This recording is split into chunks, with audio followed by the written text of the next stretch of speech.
नमस्कार मित्रांनो, जगदीशच्या वाणीच्या युट्यूब चॅनलमध्ये आपलं सर्वांचं सहर्ष स्वागत आहे।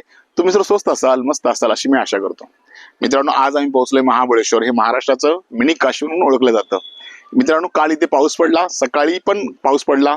इकडे छानपैकी वातावरण गार झालेलं आहे। इथे सकाळी चांगले धुके अनुभवले आम्ही। खूप छान असं वातावरण आहे। तर पूर्ण महाराष्ट्रभर तापलेलं वातावरण, जर आपल्याला जर विसावा घ्यायचा असेल, तर निवांत व्हायचं असेल तर महाबळेश्वरला या, हे तुम्हाला सांगायचंय। छत्रपतीच्या शिवरायाच्या पदस्पर्शाने पावन झालेली हे भूमी आहे। या भूमीमध्येच बाजूला अफजलखानाजवळ झाला प्रतापगड आहे। इकडेच जावळीचं खोरं आहे। कृष्णा कोयना नदीचं इथं संगम होतं।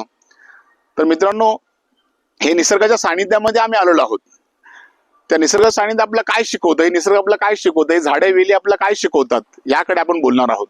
मित्रांनो, कॅमेरामॅन आपण बघा, हे झाड दाखवा जरा। हे झाड जाग्यावर स्थिर आहे।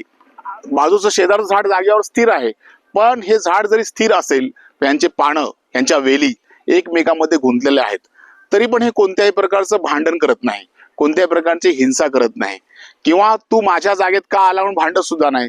तरी सुद्धा हे झाड आपल्याला ऑक्सिजन देतं, आपल्याला फळं देतं। यांच्या पाना फुलातून आपण औषधी निर्माण करू शकतो, आणि ते होत आहेत। तर मित्रांनो, निसर्गापासून आपण मानवाने काय शिकायचं आहे? कारण मानवाची निर्मितीच निसर्गापासून झालेली आहे।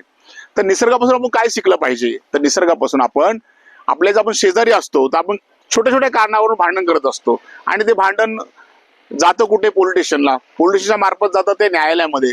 कितीतरी वेळ आपला त्या न्यायालयामध्ये पोलिटिशियन चक्रा मारण्यामध्ये वेळ वाया जातो। किंवा आपल्या शेतामध्ये जो बांध असतो, तो बांधाला बांध लागून असतो, तिथेही आपलं भांडण होतं। तर तेही तो सुद्धा वाद आपला तो पोलिटिशियन मधून न्यायालयापर्यंत जातो, आणि मानवाचा कितीतरी वेळ वाया जातो। तर मित्रांनो, मला तुम्हाला हेच सांगायचंय की झाड आपल्या जागेवर स्थिर आहे, हे झाड आपल्या जागेवर स्थिर आहे। त्यांचे पानं, फुलं, वेली एकमेकांमध्ये गुंतलेले आहेत, तरी पण हे कोणत्याही प्रकारचं भांडण करत नाही, हिंसा करत नाहीत। तर मित्रांनो, आपण हे निसर्गापासून हा धडा घेतला पाहिजे, याचा बोध आपण घेतला पाहिजे। तर मित्रांनो, कोणत्याही प्रकारची हिंसा न करता, कुठल्याही प्रकारचं भांडण न करता आपण सुद्धा चांगलं आनंदी राहावं, असं मला वाटतं। आणि जर आपण या महाराष्ट्राबद्दल वातावरण खूप तापलेलं आहे, आपल्याला जर निवांत विसावा घ्यायचा असेल, तर तुम्ही सुद्धा महाबळेश्वरला या।